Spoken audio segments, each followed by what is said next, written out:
السلام علیکم. شو میں خوش آمدید. میں ہوں تمکنت کریم اور ہمارے ساتھ موجود ہیں نجم سیٹھی. السلام علیکم. سینئر صحافی مطیع اللہ جان آج صبح سے اسلام آباد میں لاپتہ ہو چکے ہیں. اس معاملے پر اپوزیشن کی جماعتوں، سول سوسائٹی اور انسانی حقوق کی تنظیموں کا بھرپور احتجاج آ رہا ہے. کل سپریم کورٹ نے خواجہ برادران کے ضمانت کا فیصلہ جاری کیا. اس فیصلے میں آخر ایسی کیا بات ہے جس سے اس کو ایک تاریخی فیصلہ قرار دیا جا رہا ہے؟ بھارتی جاسوس کلبھوشن یادو کے بارے میں آج ہم بات کریں گے اور ایک اس پہ جو صدارتی آرڈیننس جاری ہوا ہے اس بارے میں، اور بات کریں گے جعلی پائلٹس کے لائسنس کا معاملہ جو مزید الجھتا جا رہا ہے اور اس کا کوئی حل سامنے نظر نہیں آ رہا. سیٹھی صاحب، آج جو مطیع اللہ جان صاحب اتنے سینئر صحافی ہیں، آپ تو جانتے بھی ہوں گے ان کو، وہ آج صبح ہم نے خبر آئی کہ وہ اپنی بیوی کو اسکول سے لینے گئے تھے، تو اس کے بعد وہاں سے وہ کچھ افراد ان کو اٹھا کر لے گئے ہیں اور کچھ پتہ ہی نہیں ان کا چل رہا کہ وہ کدھر ہیں اور کیا ہوا ہے ان کے ساتھ. نون لیگ کی طرف سے پہلے بہت پرزور احتجاج آیا، پھر پیپلز پارٹی کی طرف سے اور پھر نیشنل اسمبلی سے اپوزیشن نے احتجاج میں واک آؤٹ کر گئے اور پریس گیلری بھی آج بالکل خالی تھی صحافیوں کی طرف سے احتجاجاً. اس کے بعد آج وفاقی کابینہ کی جب وہ میٹنگ کے بعد جو وزیر اطلاعات ہیں وہ ایک بریفنگ دے رہے تھے تو کسی صحافی نے ان سے پوچھا کہ مطیع اللہ جان صاحب کے بارے میں آپ کے پاس کیا اطلاعات ہیں، تو انہوں نے آگے سے کہا کہ مجھے اس کے بارے میں نہیں پتا، میں نے جو انٹیریئر منسٹر ہیں ان کو کال کیا تو وہ اس وقت ہاسپٹل جا رہے تھے تو ان کو بھی علم نہیں ہے، تو میں پتہ کراتا ہوں. تو میرا سوال یہ بنتا ہے کہ کیا یہ ایسا ممکن ہے کہ منسٹر انفارمیشن کو یہ پتہ نہیں ہے، اگر پولیس نے اٹھایا ہے یا کوئی ایسا قدم ہوا ہے کہ ان کو یہ پتہ ہی نہیں ہے کہ مطیع اللہ جان صاحب کدھر ہیں؟ اور ایک چھوٹی سی میں ایک اور پیش رفت بتا دوں کہ مطیع اللہ جان صاحب کے بھائی نے اسلام آباد ہائی کورٹ کو رجوع کیا تھا کہ ان کے بھائی کو بازیاب کرایا جائے، تو جسٹس اطہر منیلا نے یہ ایک نوٹس دیا ہے سیکرٹری داخلہ، چیف کمشنر اور آئی جی پولیس کو کہ ان کو مطیع اللہ جان کو فوراً بازیاب کرایا جائے، اور اگر نہیں ہوگا تو کل یہ تینوں فریقین پھر ذاتی حیثیت میں پیش ہوں. تو کیا سوال کیا آپ کا؟ میرا سوال یہ ہے کہ یہ کیا ہو رہا ہے کہ اب یہ ایک صحافیوں کے ساتھ اب دن دہاڑے اب یہ چیزیں ہوں گی اور حکومت کو اس کا پتہ بھی نہیں ہوگا کہ اسلام آباد میں مطلب دارالحکومت میں یہ سب کچھ ہو رہا ہے دن دہاڑے. اچھا ایسے ہے تمکنت کہ یہ کوئی پہلی دفعہ نہیں ہے کہ کسی کو اٹھا کے لوگ لے جاتے ہیں اور جسے وہ ہم کہتے ہیں ڈسپیئرڈ. یہ کوئی میرا خیال ہے کوئی 50واں 60واں کیس ہے. بلوچستان سے لوگ غائب ہو جاتے ہیں، کراچی سے لوگ غائب ہو جاتے ہیں، اسلام آباد سے لوگ غائب ہو جاتے ہیں. کچھ کہتے ہیں کچھ ٹیررزم کو انوالوڈ ہے، کو پتہ نہیں چلتا. اب جرنلسٹ کو بھی ہاتھ ڈالنا شروع کر دیا ہے. سوشل میڈیا ایکٹیوسٹ غائب ہوتے رہے. یہ کوئی نئی بات نہیں ہے اس ملک میں، مگر مطیع اللہ جان کے اوپر ہاتھ رکھنا ہے اس طریقے سے یہ ایک بہت خطرناک قدم اٹھایا جس نے بھی یہ قدم اٹھایا. اگر حکومت کا یہ کہنا ہے انہیں پتہ نہیں ہے تو پھر کس کو پتہ؟ پھر وہ جو سارے الزام لگتے ہیں ریاست کے اداروں کے اوپر، ان کے بارے میں کیا جواب ملے گا؟ مگر میرا خیال ہے یہ خیال ہے میرا، آج رات تک پتہ چل جائے گا کہ کیا ہوا یا کیا نہیں ہوا. میرا خیال ہے یہ کہ پتہ چل ہی جائے گا اور کچھ کسی قسم کی کوئی قانونی اس کو کپڑے پہنائے جائیں گے اس کو کہ نہیں ایسی کوئی بات نہیں ہے، غائب نہیں کیا گیا. وہ ان کو فلانے کیس کے اندر پولیس نے گرفتار کیا اور ہم یہ ایف آئی آر ہے یا اس قسم کی کوئی چیز ہے. میرا خیال ہے کہ ایسے ہو سکتا ہے کہ راستہ کوئی نکالے. یہ بھی ہو سکتا ہے کہ وہ جنہوں نے گرفتار کیا ہے کہ وہ جو سمجھانا چاہتے ہیں وہ سمجھا کے چھوڑ بھی دیا جائے. مگر میرا خیال ہے یہاں کوئی قانون کا کوئی سہارا لیا جائے گا، کیونکہ یہ چھوٹی بات نہیں ہے. جیسے آپ نے ابھی بتایا کہ بلاول بھٹو صاحب، خواجہ آصف صاحب، HRCP، میڈیا کی آرگنائزیشنز، ہم سب انوالوڈ ہیں اس کے اندر. میں نے خود ایک پٹیشن change.org کے اوپر لگائی ہے کہ ریلیز کیا جائے فوری طور پہ ان کو. اور اب آپ نے بھی بتایا کہ اسلام آباد ہائی کورٹ چیف جسٹس صاحب نے بھی طلب کر لیا ہے سول ایڈمنسٹریشن کے آفیشلس کو کہ اب بتایا جائے کہاں ہے کیا ہے. وہ جو ویڈیو جو ریلیز ہوئی ہے جو کہ دوسرے گھر کے سامنے سے ریلیز ہوئی ہے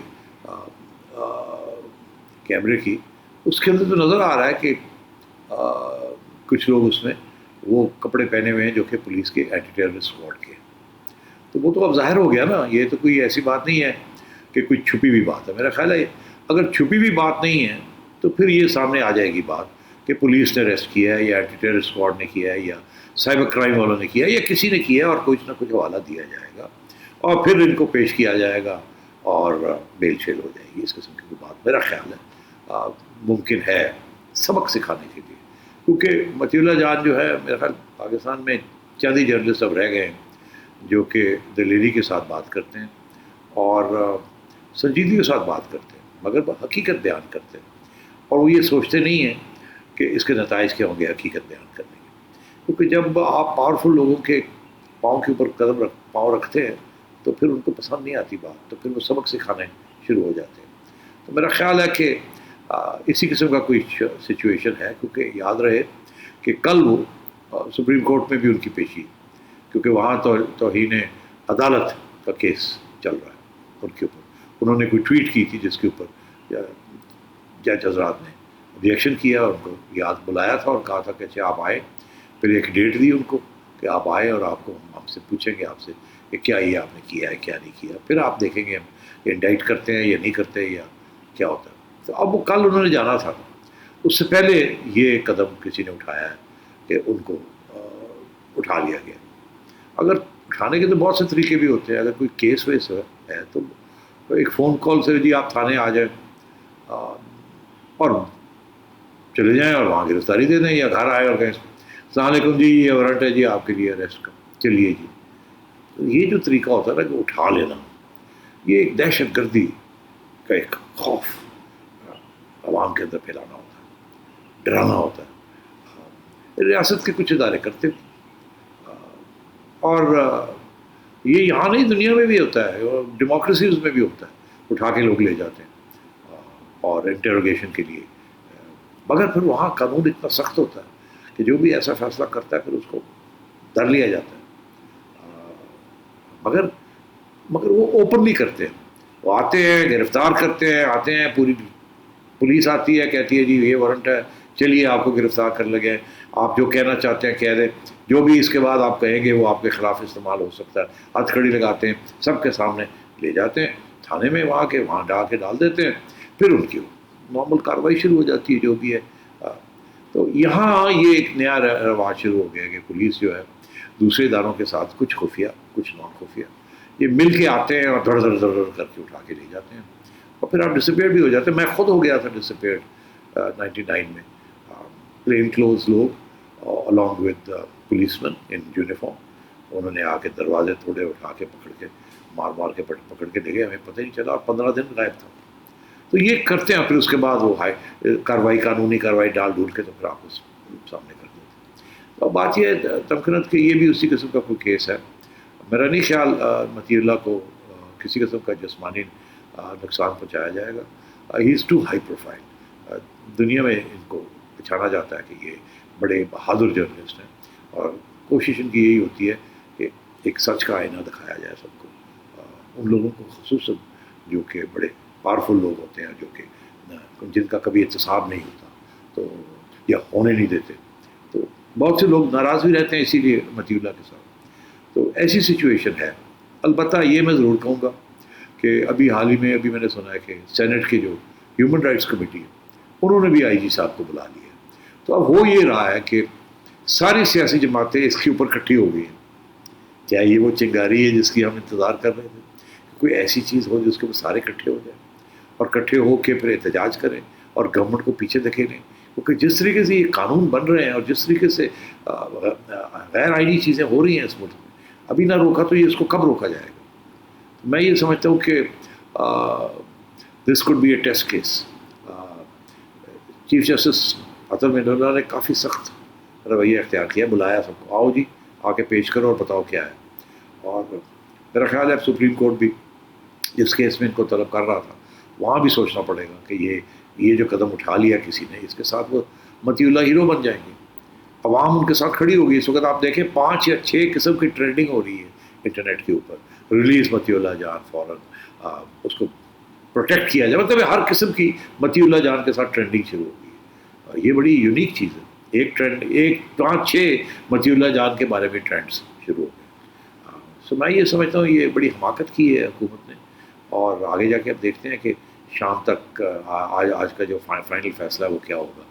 میرا خیال ہے ہمارے پروگرام جب اینڈ ہو رہا ہوگا تو اس وقت تک کچھ اس سے پہلے ہی پتہ چل جائے گا.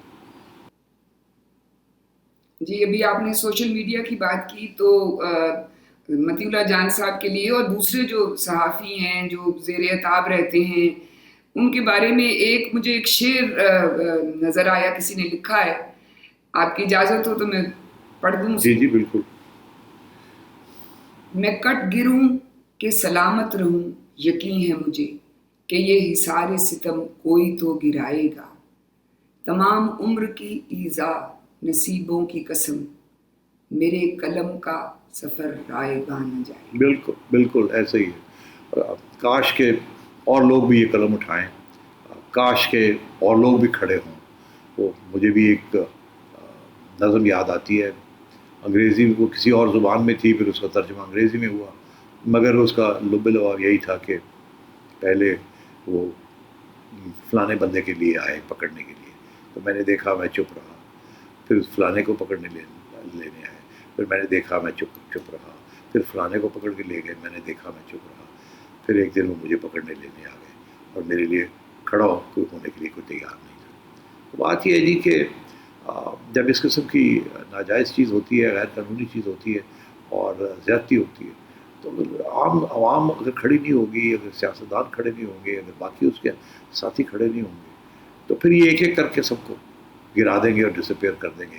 ڈسپیئر سے یہ مراد نہیں کہ فزیکلی ڈسپیئر, زبانیں بند ہو جائیں گی, ہماری آزادی صحافت ختم ہو جائے گی, ہماری فریڈم آف اسپیچ, ڈیموکریسی, ہماری رائٹس جو ہیں, سول لبرٹیز جو ہیں, یہ سب ختم ہو جائے گی. ایسے اس لیے جب بھی اس قسم کا کوئی اٹیک ہو ہمارے حقوق کے اوپر, ہماری فنڈامنٹل رائٹس کے اوپر, تو ہم سب کو کھڑا ہو جانا چاہیے اور تیار ہو جانا چاہیے کہ چلو جی پھر آؤ ہمیں بھی لے جاؤ, کیونکہ آخر وہ ایک ایک کر کے ایک کے پاس ہی آئیں گے اگر ہم چپ رہیں گے. جی بالکل. یہ ابھی بلاول بھٹو زرداری نے ٹویٹ بھی یہ کی ہے کہ آج یہ مطیع اللہ جان ہے, کل یہ میں ہوں گا, پرسوں آپ ہوں گے, تو یہ پھر سب کی باری آئے گی اگر ہم نے اس کے خلاف احتجاج نہ کیا اور آواز نہ بلند کی. اچھا اب آتے ہیں اپنے اگلے موضوع پہ, جو ہے کہ یہ کل جو سپریم کورٹ نے سعد رفیق اور سلمان رفیق کی ضمانت کے حوالے سے جو اپنا تفصیلی فیصلہ ایشو کیا ہے, اس میں جو مسلم لیگ نون ہے, ظاہر ہے وہ اس کو بہت ایک تاریخی فیصلہ قرار دے رہی ہے. آج ان کی ایک میڈیا ٹاک ہوئی تھی ان کے رہنماؤں کی, وہ پہلے میں آپ کو سنوانا چاہوں گی. نیب اور حکومت مل کر یہ فیصلہ کر لیں کہ اس ادارے کو ختم کریں. اعلیٰ ترین عدلیہ نے اپوزیشن کے موقف کی صرف حمایت نہیں کی, انہوں نے اس سے آگے بڑھ کر نیب کی حقیقت کو پاکستان کے عوام کے سامنے ننگا کر دیا ہے. تاریخ ساز فیصلہ جو ہے عدالت عظمیٰ نے دیا ہے. خواجہ سلمان رفیق اور خواجہ سعد رفیق کو 16 مہینے بے جا جیل میں رکھا گیا, اور میں یہ سوال کرنا چاہتا ہوں کہ اس فیصلے کے بعد ان کے 16 مہینے انہیں کون لٹائے گا؟ میں تقریباً مایوس ہو چکا تھا انصاف سے کہ یہ ایک روشنی کی کرن نہیں بلکہ ایک لائٹ ہاؤس ہے روشنی کا, جو یہ فیصلہ سامنے آیا ہے, ایک مینارہ نور ہے. تو یہ تو وہ کہہ رہے ہیں کہ جی انصاف کا بول بالا ہوا ہے اور نیب کا جو ادارہ ہے اس کو اب بند ہو جانا چاہیے وغیرہ وغیرہ. آپ سے میں پوچھنا چاہوں گی, یہ تو ان کا سیاسی جماعت کا موقف ہے اور اپوزیشن کا جو اس کے نیب کے زیر تاب رہے ہیں اور جھیلتے رہے ہیں. آپ کو اس فیصلے میں کیا نظر آئی ہیں ایسی باتیں جس کی وجہ سے اس کو ایک تاریخی فیصلہ قرار دیا جا سکتا ہے؟ کہ بڑا سخت تبصرہ کیا. اس قسم کی باتیں, اس قسم کی کھری باتیں آج تک عدلیہ سے ہم نے نہیں سنی. اور یاد رہے کہ ان میں سے دو جج حضرات کا یہ بینچ تھا، مقبول باقر صاحب اور میاں خیل صاحب، اور اتفاق یہ ججمنٹ لکھی ہے باقر صاحب نے۔ باقر صاحب جو سندھ ہائی کورٹ کے چیف جسٹس وہاں کے جج سے، تو 2013 میں غالباً ان کے اوپر ایک اٹیک بھی ہوا تھا، ٹیررسٹ اٹیک ہوا تھا، جس کی ذمہ داری پہلے تو لشکر جنگی نے لی تھی، اور اس کے بعد احسان اللہ احسان صاحب جو آج کل فرار ہیں تحریک طالبان کے، انہوں نے بھی اس کی ذمہ داری لی تھی۔ تو یہ بڑے دلیر جج ہیں اور انہوں نے بہت سے دلیری کے ساتھ فیصلے کیے، اور مجھے یاد ہے کہ قاضی فائز عیسیٰ صاحب کے بارے میں بھی کسی اسٹیج پہ انہوں نے ایک اور بات بھی کی تھی کہ کہ ایسے یہ نہ کوئی سمجھے کہ ہم بہادر نہیں ہیں یا ہم حقائق کے خلاف جائیں گے یا حقوق کو کی بالادستی نہیں کریں گے۔ ہم نے بہت سی چیزیں پہلے بھی برداشت کی ہیں اور اب بھی برداشت کرنے کے لیے تیار ہیں۔ تو انہوں نے اشارہ اس وقت بھی کیا تھا اپنے بارے میں اور اپنے بردر ججز کے بارے میں کہ یہ نہ سمجھیں کہ ہم کاورڈز ہیں، بزدل ہیں، اور ہم چپ کر کے اگر کوئی انصاف کی کوئی دھجیاں کو اڑا رہا ہے یا تو ہم چپ کر کے بیٹھے نہیں رہیں گے۔ تو یہ بہت اہم ججمنٹ ہے اس لیے کیونکہ اس میں انہوں نے جو میں کہہ رہا تھا آپ سے، انہوں نے جو باتیں کہی ہیں خصوصاً نیب کے بارے میں، اس کے بعد تو کوئی جواز ہی نہیں رہتا کہ نیب کا قانون جو ہے اس کو ڈیفینڈ کوئی کر سکے۔ مگر اس کے علاوہ اور بھی باتیں کہی ہیں، اگر آپ اجازت دیں تو میں وہ موٹی بات بتا دوں آپ کو۔ جی ابھی یہاں ہمیں بریک لینی ہے، بریک سے واپس آئیں گے تو اس پہ گفتگو جاری رہے گی اور آپ سے پھر میں پوچھوں گی وہ باتیں کیا ہیں۔ ملتے ہیں ایک بریک کے بعد۔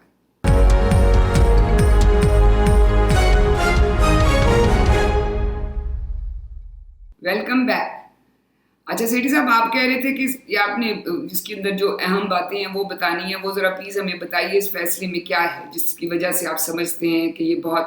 جی ہاں، جج حضرات نے جو ججمنٹ لکھی ہے بڑی انٹرسٹنگ بات ہے، انہوں نے بہت سے حوالے دیے ہیں گریٹ پولیٹیکل فلاسفرز کے اور انٹلیکچوئلس کے، اور زیادہ تر سوائے ایک آدھ شعر کے جو کہ میں آپ سے بعد میں ریکویسٹ کروں گا کہ آپ بتائیں وہ شعر کیا ہے، مگر اس میں انہوں نے British philosophers liberty, freedom, constitution, ان موضوعوں کے اوپر جنہوں نے باتیں کی ہیں، آزادی کے اوپر اور فلسفے کے اوپر، ڈیموکریسی کے اوپر، کانسٹیٹیوشن کے اوپر، تو ان میں جان لاک وغیرہ اس قسم کے لوگوں کو انہوں نے کوٹ کیا، جورسٹ کو کوٹ کیا، مگر اس میں اور بھی انہوں نے ایک آدھ کمیونسٹ کو بھی کوٹ کر دیا، اٹالین کمیونسٹ انطونیو گرامشی، اس کو بھی کوٹ کر دیا۔ وہ بہت سول سوسائٹی کے بارے میں ان کے بہت میجر تھاٹ پروسیس ہے، اور انہوں نے 1930s کے اندر 40s کے اندر بڑی اہم باتیں لکھی سول سوسائٹی کے بارے میں، اور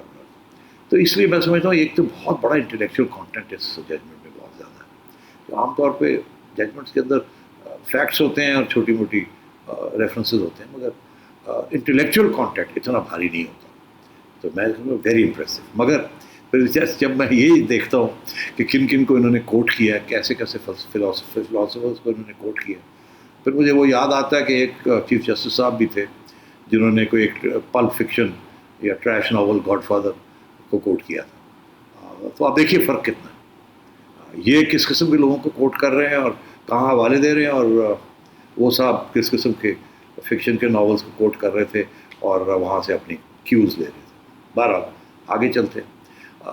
تو یہ تو ایک پہلا پہلو، مگر انہوں نے جو باتیں کہی ہیں وہ میں نے کچھ نوٹس بنائے ہوئے، اگر آپ اجازت دیں تو میں ایک ایک کر کے جلدی آپ کو سنا دوں کہ انہوں نے پہلی بات تو یہ کہی ہے کہ جو نیب کی جو اکاؤنٹیبلٹی ہے وہ ایک طرفہ ہے، اور اس میں سیاسی انتقامی کارروائی جو ہے وہ سارا طرف نظر آ رہی ہے۔ اس کے اوپر لمبا چوڑا انہوں نے لکھا ہے، مگر یہ کافی ہے یہ کہنا کہ ٹھیک ٹھاک کھڑکا ہے کہ یہ ونڈکٹیونیس ہے، ون سائڈڈ اکاؤنٹیبلٹی ہے، اور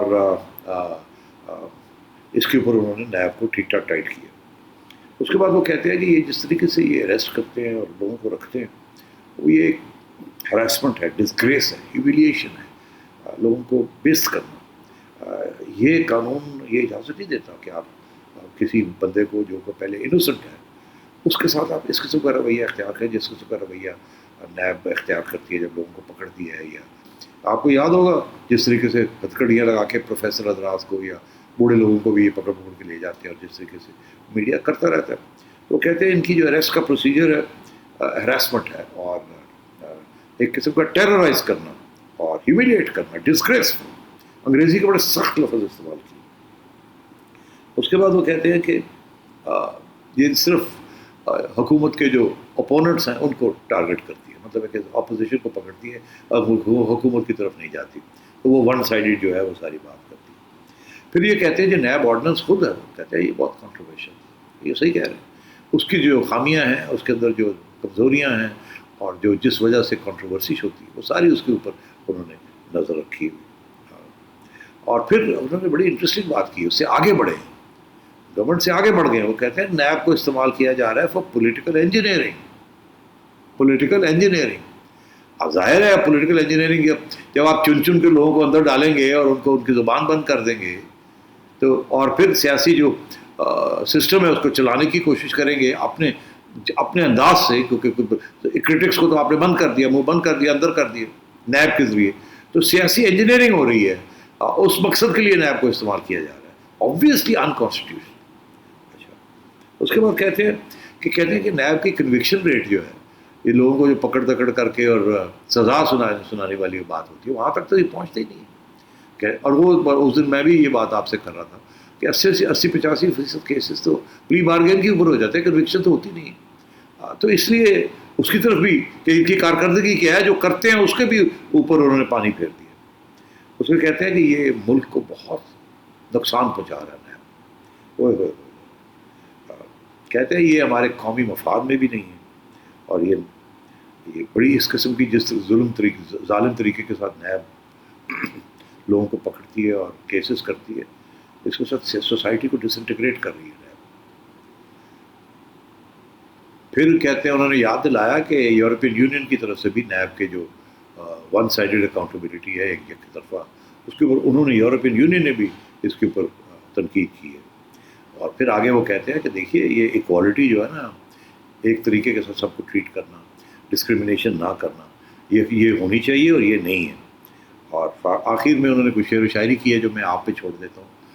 مگر اس سے بڑا میں سمجھتا ہوں انڈائکٹمنٹ، مطلب ایک چارج شیٹ آج تک نیب کے اوپر نہیں ہوئی، کوئی چیز چھوڑی نہیں جائے صاحب. اچھا، آپ جو بھی کہہ رہے ہیں کہ اتنی بڑی باتیں، اہم باتیں انہوں نے اس ججمنٹ میں کی ہیں، تو مجھے بتائیں کہ اس کا اثر نیب پہ کچھ ہوگا؟ وہ کچھ اپنا تنقیدی جائزہ لے گی، کوئی سوچ بچار کرے گی؟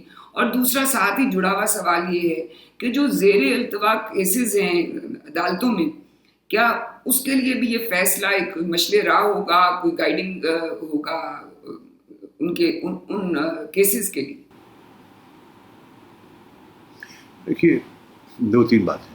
پہلی بات یہ ہے کہ جج صاحب آخر میں لکھتے ہیں کہ یہ ایک ٹینٹیٹیو ججمنٹ ہے، مطلب ہے یہ جو ریمارکس ہم نے کیے ہیں یہ ٹینٹیٹیو ہے، یہ پکی، یہ کچی باتیں ہم نے کی ہیں، ٹینٹیٹیو ہیں، اس کے اوپر فیصلہ کنی بات، یہ خود کہتے ہیں آخر میں. اور ساتھ یہ کہتے ہیں یہ بیل کی اپلیکیشن ہے، ابھی اس کا اثر جو ریفرنس ہے اس کے ساتھ اس کا تعلق نہیں، یہ بیل کی بات ہے. اپنی طرف سے تو انہوں نے اس کو سینیٹائز کر دیا ہے، کلینکلی اس کو الگ کر دیا. یہ بیل کی بات تھی اور ایک موٹی بات ہم نے کر دی ہے. اب کیس کے اندر کتنا پانی ہے، کتنی وزن ہے اس کے اندر، وہ تو الگ بات ہے، وہ جب کیس آئے گا تو پھر دیکھا جائے گا. تو ایک تو یہ بات انہوں نے کر دی. سو یہ بیل اپلیکیشنس کے لیے تو یہ بہت اہمیت ہے اس کی وجہ یہ ہے کہ اب اس کے بعد اب بہت مشکل ہو جائے گا، کیونکہ ہر وکیل جائے گا ہر جج کے آگے اور کہے گا جی یہ دیکھیے یہ فیصلہ، وہ یہ کہتے ہیں، یہ کہتے ہیں، یہ کہتے ہیں، یہ کہتے ہیں، اور اس کیس میں بھی جو ہم ڈیفینڈ کرنے آئے ہیں اس میں بھی یہ ہو رہا ہے، یہ ہو رہا ہے، یہ ہو رہا ہے. تو اس کے حوالے تو اب دیے جائیں گے. اور عدالتوں میں جو جج حضرات جو بیٹھے ہوں گے یا نیب کے پروسیکیوٹر جو ہوں گے، وہ ذرا کرسی میں ایسے ایسے ہو رہے ہوں گے اب کیا کریں، کیونکہ اتنی بڑی پاورفل ججمنٹ ہے. مگر یہ ججمنٹ نہیں ہے، یہ ریمارکس ہے.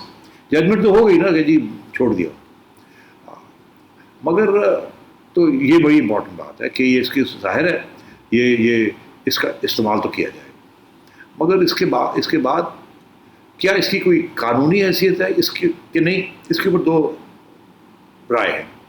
ایک یہ ہے کہ جی ہوتا رہتا ہے، جج حضرات بہت سی باتیں کر جاتے ہیں عدالتوں میں، مگر جو باقی عدالتیں ہوتی ہیں جب ان کے آگے جا کے یہ بات کہی جاتی ہے تو آگے سے جج کہتا ہے کہ نہیں ہمیں ججمنٹ سنا ہے، یہ فیصلہ کیا تھا، کیا آرگیومنٹس دیے گئے تھے.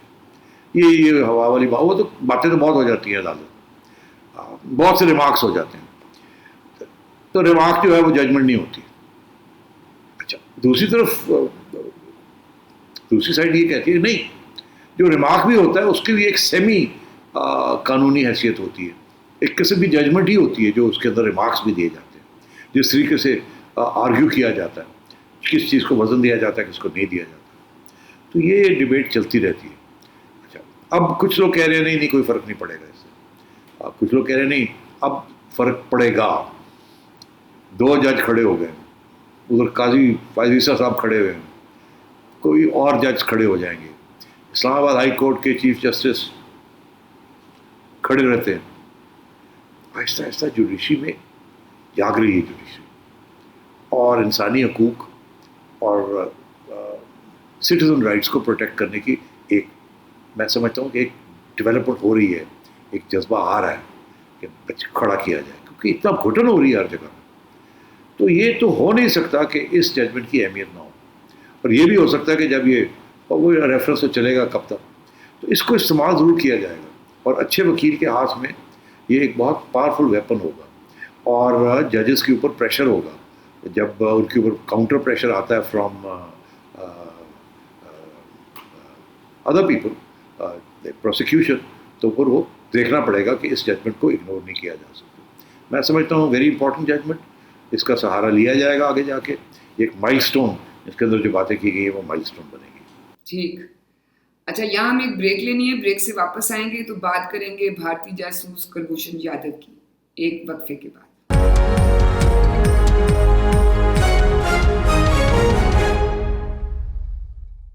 Welcome back. اب بات کرتے ہیں بھارتی جاسوس کلبھوشن یادو کی، جو 2016 میں گرفتار ہوا اور 2017 میں اس کو سزائے موت سنائی. اس کے بعد عمران خان صاحب نے میاں نواز شریف جو اس وقت وزیر اعظم تھے بے تحاشا تنقید کی کہ وہ کلبھوشن یادو کو اس لیے نہیں پھانسی دے رہے کیونکہ نواز شریف کے انڈیا میں بزنس انٹرسٹ ہیں، کاروباری مفادات ہیں، اور ساتھ میں یہ بھی کہتے تھے کہ جی پاکستان کی فیکٹریوں میں نواز شریف کی را کے ایجنٹس ملازم ہیں. سنیے پہلے وہ کیا کہتے تھے خان صاحب.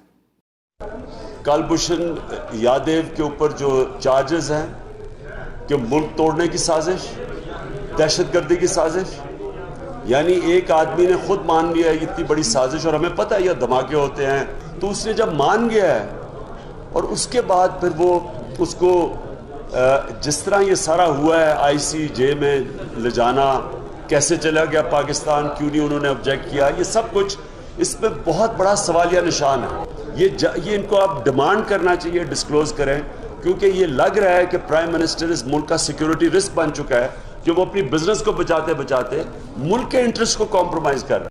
تو میرا پہلا سوال تو یہ بنتا ہے کہ حکومت میں آنے کے اتنے عرصے بعد ابھی تک خان صاحب یا پی ٹی آئی کی حکومت نے جو نواز شریف کے بزنس انٹرسٹ تھے انڈیا میں وہ سامنے نہیں لائے، جو ان کی یہاں فیکٹریوں میں وہ جو مبینہ طور پہ را کے ایجنٹس کام کرتے تھے وہ بھی ثبوت سامنے نہیں لائے. وہ ایسی باتیں تو وہ کر کے پھر اس کے بعد ثبوت غائب. اب تو حکومت میں تو مجھے سمجھ نہیں آتی ایک بات کی تمہاری، تم یہ خان صاحب کے پرانے کلپس دکھاتی رہتی ہو، مطلب سارا میڈیا دکھاتا ہے. اب ہم بور ہو گئے ہیں یار. وہ جب اپوزیشن میں تھے وہ ایک بات کرتے تھے جو ان کے مفاد میں تھی، اپوزیشن میں جو گورنمنٹ میں تھا اس کی دھجیاں اڑاتے رہتے تھے، جھوٹ بولتے تھے. اب جب آئے ہیں خود اس کرسی پہ تو حقیقت سمجھ آئی ہے کہ کیا اصلیت کیا ہے، حقیقت کیا ہے. تو اب یہ تو ہر روز کی بات ہوگی نا یو ٹرن لینا، تو یہ کوئی ناولٹی نہیں اس میں رہی.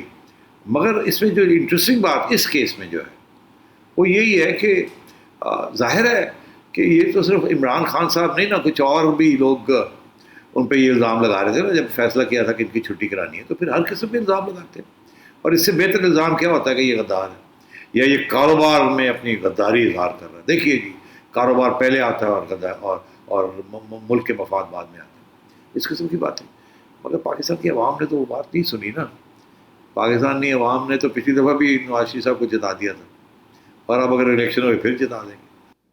جی میں آپ یہ کہہ رہے ہیں خاموش ہیں. وہ صدارتی آرڈیننس وہ لے آئے ہیں اس کو کلبھوشن یادو کو، انہوں نے 3 دفعہ انڈیا کو آفر کی ہے کونسلر ایکسیس کی، اور وہ تینوں دفعہ انڈیا نے ریجیکٹ کی ہے، جس پہ شاہ محمود قریشی صاحب جو ہیں وہ بہت برہم ہیں کہ دیکھیں ہم تو ان کو ہر طرح سے فیسیلیٹیٹ کر رہے ہیں، مگر وہ آگے سے ان کا رویہ بڑا غیر مناسب ہے. تو یہ بتائیے کہ یہ جو آرڈیننس جاری ہوا ہے اس میں کیا ہے، اور اس کو پارلیمنٹ کے ساتھ شیئر کیوں نہیں کیا گیا، بتایا کیوں نہیں گیا کہ اس میں کیا ہے اور ان کن وجوہات کی بنا پر یہ آرڈیننس جاری کر رہے ہیں؟ دیکھیے پارلیمنٹ کے ساتھ، پارلیمنٹ کو تو عمران خان صاحب سمجھتے ہی کچھ نہیں، جوتی کے برابر سمجھتے وہ جو چپل پہنتے ہیں اتنی بڑی. تو پارلیمنٹ کی کیا بات کر رہے ہیں کہ کسی کو بتایا نہیں.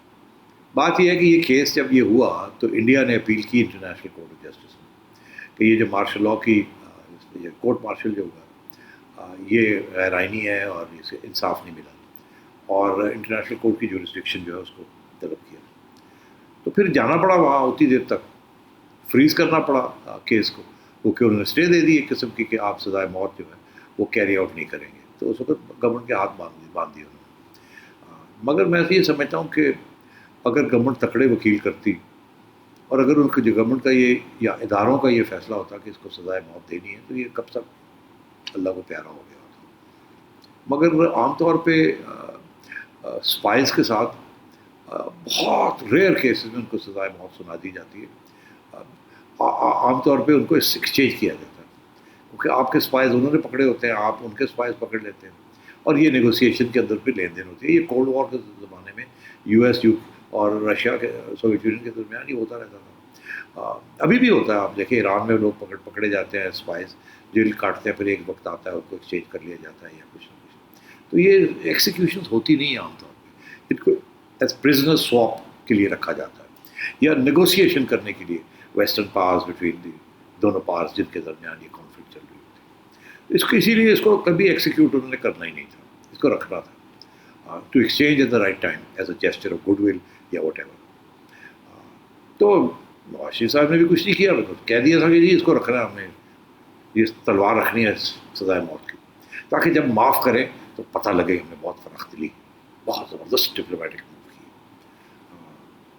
تو پھر ادھر انڈیا نے پھر دیکھا ٹھیک ہے ہم بھی کوشش کرتے ہیں. انہوں نے انٹرنیشنل کورٹ گئے، انہوں نے بھی میرا اپنا خیال ہے کوئی تکڑی ٹیم نہیں لی کہ جانے دیں انٹرنیشنل کورٹ ہی اس کی سزائے موت تو روکے نا، تاکہ ہمارے اوپر نہ آئے کہ ہم نے کیوں نہیں کیا. انہوں نے روک دی، میں نے کہا ٹھیک ہے جی روک دی. مگر وہ پھر وہاں بات آگے بڑھ گئی. انفارچونیٹلی ان کی ٹیم اتنی تکڑی نہیں تھی، ٹو بی آنیسٹ. کیس اتنا تکڑا نہیں تھا، ہوتا تو یہ نہ ہوتا. مگر وہاں پھر انہوں نے انٹرنیشنل کورٹ والوں نے یہ کہا کہ دیکھیے 2-3 چیزیں کہیں. انہوں نے کہا ایک تو یہ ہے کہ سزائے موت جو ہے اس کو اسٹے کر دیں، نمبر 1. نمبر 2 اس کو ریویو کی پٹیشن کی فائل کی اجازت دی جائے، ریویو کے یہ ساری جو فیصلہ ہوا اس کو ریویو کی جائے آپ کے قانون کے مطابق. ظاہر ہے کسی اور قانون کے مطابق تو ہو نہیں سکتا. اور کیونکہ ملٹری کورٹ نے کیا، سویلین کورٹ میں ہونا چاہیے. اور یہ کر کے تو پھر آپ ہمارے پاس آئیں اگر ضرورت پڑی. تو انہوں نے کہا ٹھیک ہے. اب انہوں نے پھر یہ سوچا کہ اب کیسے کیا جائے. تو انہوں نے پھر ایک آرڈیننس سوچا کہ ایک ہی طریقہ ہے، اب ایک آرڈیننس نکالا جائے، قانون بدلا جائے تاکہ یہ کام ہو سکے جو انٹرنیشنل کورٹ کہہ رہا ہے. ادروائز عام قانون کے اندر یہ ہو نہیں سکتا، کیونکہ وہاں تو مرسی پٹیشن ہی ہو سکتی ہے نا، ریویو تو ہوتی نہیں ہے اس طریقے کی. تو پھر یہ نیا آرڈیننس نکالنا پڑا. مگر ان کو پتا تھا یہ تو اپوزیشن شور ڈال دے گی کہ آپ بیٹھ گئے انڈیا کے آگے، آپ نے یہ کر دیا، آپ نے وہ کر دیا. تو انہوں نے خفیہ طور پہ ایک آرڈیننس بنایا اور پھر اس کا زیادہ وقت تھوڑا چھوڑ دیا. 4 مہینے کا آرڈیننس ہوتا ہے، یہ 3 مہینے پہلے آرڈیننس بنایا، چپ کر کے بیٹھے رہے آپ جا کے، جب کہ وہ 20 کو ایکسپائر کر رہا ہے تو اس کو جا کے باہر لے آئے اور کہنے لگے جی یہ ان کو کہا جی آپ اپنی فائل کریں پٹیشن، ریویو پٹیشن فائل کریں. انڈیا نے میرا خیال ہے وہ بیچارہ تو چاہتا ہوگا کہ میں نکلوں یہاں سے کہیں سے، مگر انڈین حکومت کا ایڈوائس یہ دی کہ نہیں، ہم یہ ریویو پٹیشن میں بھی آپ کے خلاف جائے گی یہ بات. آپ کو کوئی پاکستان کا ادارہ آپ کو نان گلٹی نہیں قرار دے گا. تو فائدہ کیا ہوگا اس کا؟ یہ تو ہم نے ڈیلینگ ٹیکٹکس استعمال کیے تھے شرمندہ کرنے کے لیے پاکستان. تو ریویو پٹیشن نہیں فائل کرنی، آپ مرسی پٹیشن کے اوپر ہی ٹکے رہیں تاکہ یہ معاملہ وہیں رہے، یہ ادھر نہ آئے. یہ پھر ایک دفعہ کنفرم ہو گیا اگر اور پٹیشن جو ہے آپ کی ریجیکٹ ہوگی تو پھر انٹرنیشنل کورٹ میں ہم کیا کرنے جائیں گے؟ وہ تو فارغ ہو جائے گا، وہ کہیں گے جی ہم نے کہا تھا، انہوں نے کہہ دیا. تو اب یہ معاملہ ایسی جگہ پہ آیا ہوا ہے کہ پاکستان گورنمنٹ جو ہے وہ کہہ رہی ہے کرو فائل کرو فائل کرو. وہ کرتے نہیں ہیں.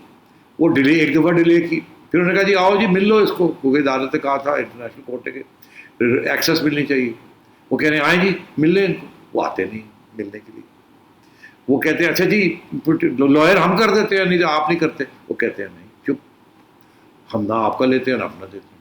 تو انڈیا نے اب یہ ایک موقف اختیار کیا ہے کہ انٹرنیشنل کورٹ نے جو ہدایت دی ہے, انڈیا نہیں چاہتا کہ پاکستان اس کے اوپر عمل کرے, بیکاز انڈیا کو پتہ ہے کہ اس کے اوپر جب عمل ہوگا, اس یادیو کے خلاف کیس اتنا اسٹرانگ ہے, ایکچوئل کیس جو ہے جاسوس تو ہے, اور وہ جب یہ کسی عدالت کے پاس بھی آئے گا وہ اڑا کے رکھ دیں گے, کہیں گے نہیں ریجیکٹ, پھر کیا ہوگا. اس کو وہ گیم کو کھیلنا چاہتے ہیں, یہ واپس چلانا چاہتے ہیں. اب وہ انٹرنیشنل کورٹ کی وجہ سے یہ سب کچھ ہو رہا ہے. پاکستان بھی دکھانا چاہتا ہے, اسی لیے کہ جی ہم نے پوری کوشش کی, جو آپ نے حکم دیا ہم نے کیا, انہوں نے تعاون نہیں کیا. اب یہی کیس لے کے پاکستان واپس جا رہا ہے آئی سی جے, کہ جی آپ نے کہا تھا یہ کریں یہ کریں یہ کریں, ہم نے کر دیا, یہ دیکھیں یہ دیکھیں یہ دیکھیں, یہ موقع دیا یہ موقع دیا یہ موقع دیا, یہ وکیل کا آفر دیا, یہ کیا, انہوں نے کچھ نہیں کیا. اب مہربانی کر کے اب آپ کیس کو باہر نکالیں, ہم خود فیصلے کریں گے, ان کو سب کچھ کیا تو ٹھیک. تو یہ اب تھوڑی دیر اور انڈیا جو چاہتا ہے کہ اس کو اور پرولونگ کرے اور پاکستان کو فوکس پہ رکھے. پاکستان نہیں چاہتا کہ دنیا یہ سمجھے کہ اس کو موقع نہیں دیا گیا یا ہم نے کوئی وائلیٹ کیا انٹرنیشنل لاء کو. تو یہ اس قسم کی کشمکش چل رہی ہے. ایونچولی آپ پوچھیں تو میں آپ کو بتا دوں یہ ہوگا یہی, یہ سب قانونی کارروائیاں نہ ادھر کی رہیں گی نہ ادھر کی رہیں گی, یہ جیل میں ہی رہے گا, ڈیتھ سیل میں ہی رہے گا, اور ایک دن اس کو ایکسیکیوٹ نہیں کر کے اس کو ایکسچینج کر دیا جائے گا, یہ چھوڑ دیا جائے گا, یا اس کی مرسی پٹیشن ایکسیپٹ کر لی جائے گی. جیسے ڈیتھ رو کے پرزنرز کی مرسی پٹیشن 20 سال پڑی رہتی ہے, اس کی بھی پڑی رہے گی. اور ایک وقت آئے گا جب کہ کچھ انڈیا پاکستان کے تعلقات یا بہتر ہوں گے, یا اور ہمارے کو لوگ پکڑ لیں گے, یا کوئی ایکسچینج ہوگا تو اس سے یہ چلا جائے گا. That's what's going to happen. چلیں جی, اب تو یہ دیکھیں گے ہم کہ یہ معاملہ جاتا کہاں ہے انٹرنیشنل کورٹ آف جسٹس میں, یا یہ جو رحم کی اپیل ہے اس کا کیا فیصلہ آتا ہے. اچھا, یہاں پروگرام کا وقت بالکل ختم ہو گیا ہے. آج ہم جو جعلی لائسنسز پائلٹس کے ہیں ان کا معاملہ ڈسکس نہیں کر سکے, وہ انشاءاللہ ہم کل کریں گے. اپنا فیڈ بیک ضرور دیجیے گا. خدا حافظ.